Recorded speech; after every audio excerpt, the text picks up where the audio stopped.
how many more years will we see you play? I don't know. I don't have the answer to you. I think it was, the best thing that could have happened to me. The day I can't give the game everything on the floor is the day I'll be done. LeBron James might be sitting on the most consequential decision of his career, and his son Bronny just let something slip that sent the entire NBA world into a frenzy. It started like any other candid moment between father and son, a short interview clip where Bronny spoke plainly about what it feels like to play with his dad, about how he wants to soak up every minute of it. And then he dropped a line that nobody expected. He said he wanted to be around his dad however long he could, phrased it in a way that read like preparation for an ending as much as gratitude for a present. That small choice of words lit a fuse, because in the James household, words are never just words. They move markets, they move headlines, and they shape the narrative around one of the greatest careers in sports history.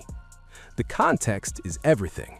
LeBron Ramon James is 41 years old, and his contract situation makes this more than off-season gossip.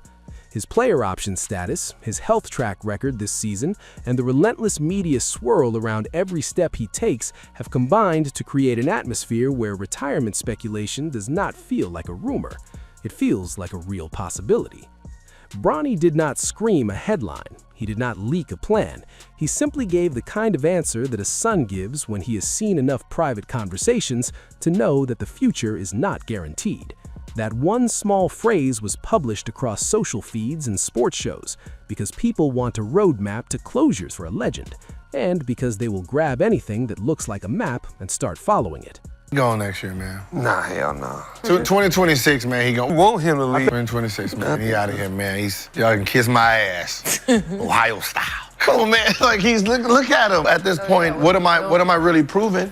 He playing with his son. Yeah, that's it. But that's what I'm saying. His son, you got Bryce coming, so if I can play with both, that'd be great. But right now, as of today, I think something's been fulfilled that he never seen coming, no player seen coming, and no players has actually had. That he gets to be with his son 365 days because they're on the same team. He's not gonna retire, like he is. What makes this different from every previous retirement conversation is the ownership angle. Over the last few months, a new layer to the narrative entered the room. The idea that LeBron could pivot from player to owner, possibly anchoring a Las Vegas expansion bid, has been talked about in corners of the league and across podcast back channels. That possibility changes the calculus entirely, because retirement in that scenario is not an exit, it is a corporate migration.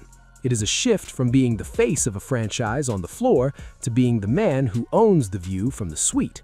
If that plan has merit, then a quiet retirement in order to build an ownership footprint makes perfect sense.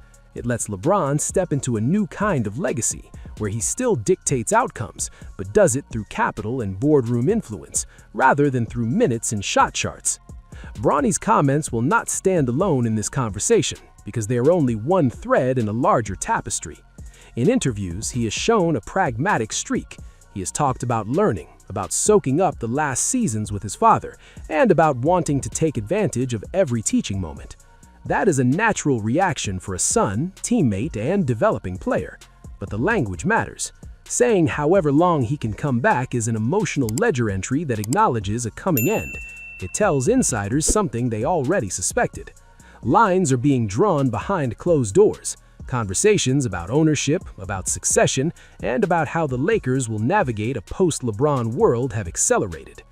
If LeBron doesn't retire now, what then happens is he becomes a free agent next summer at 41 years old, and he now has to go sign with another team?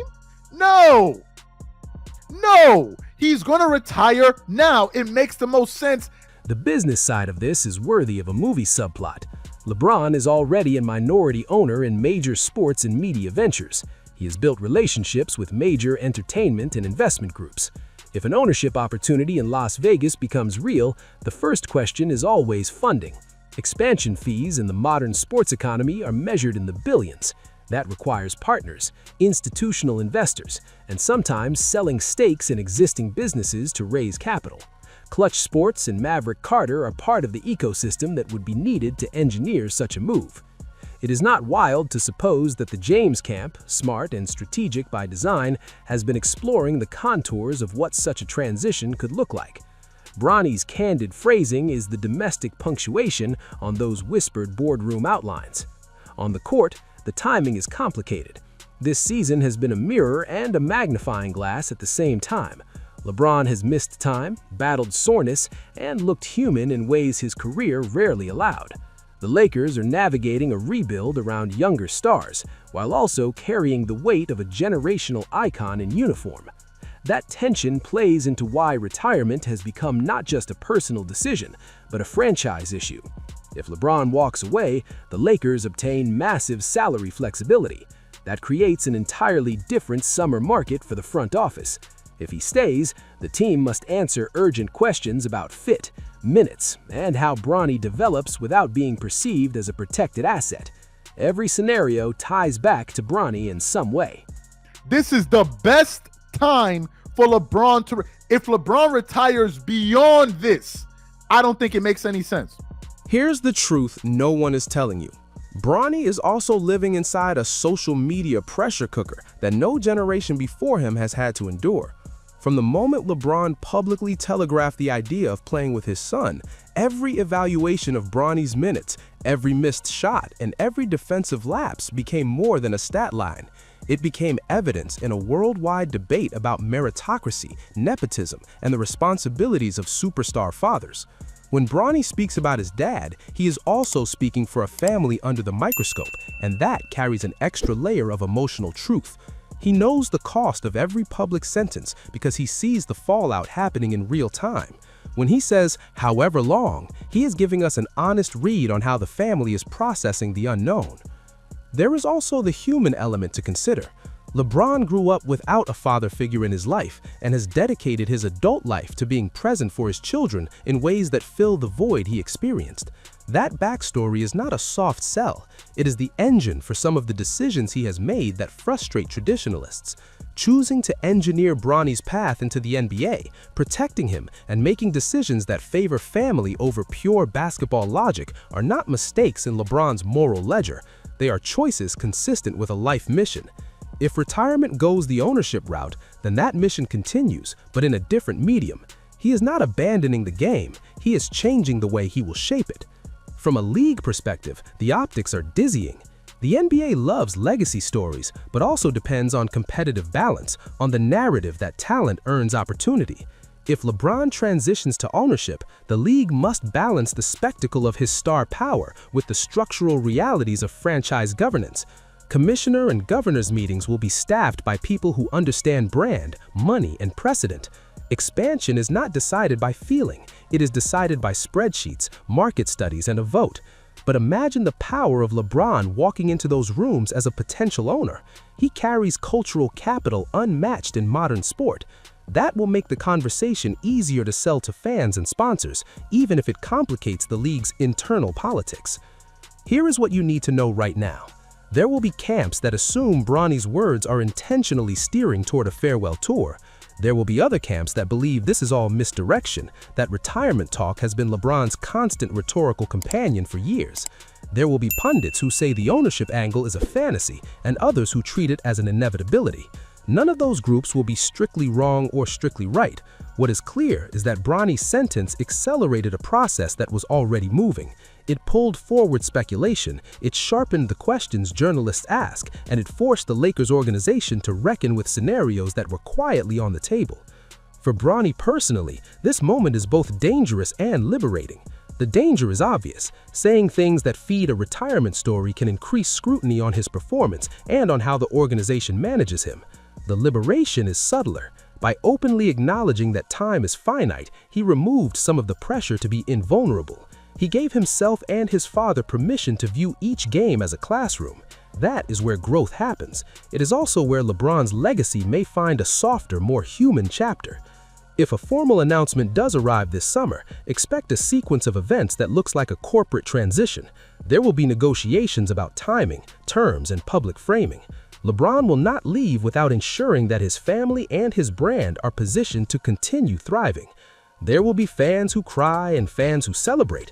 There will be haters who insist this is the end of an era, and others who say the era will live on in a different fashion.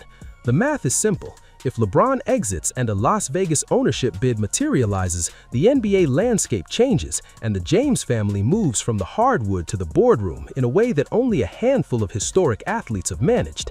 Meanwhile, basketball goes on. Bronny will keep playing, learning, and fighting for minutes. The Lakers front office will keep adjusting lineups and exploring trades. Media cycles will invent drama because that is their industry. But what Bronny leaked, accidentally or not, is a reminder that sport is also about time. Generations pass, contracts end, eras close. The most important thing anyone can do is treat those transitions with clarity and dignity.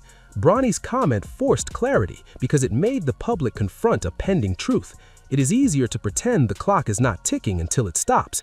It is harder and ultimately more honest to plan for what comes next. In the short term, expect the rumor mill to spin faster than ever.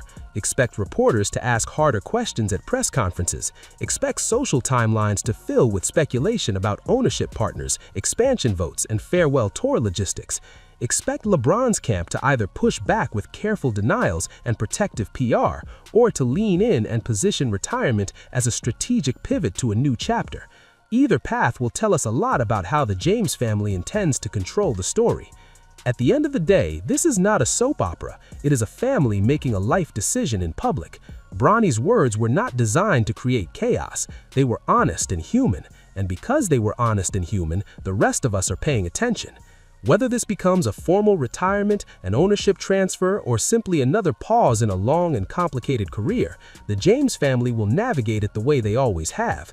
They will do it loudly, they will do it with influence, and they will make sure the next chapter is theirs to write.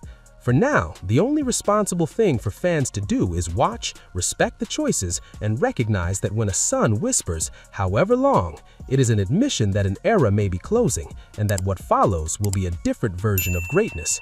But who are you supporting here? Let us know.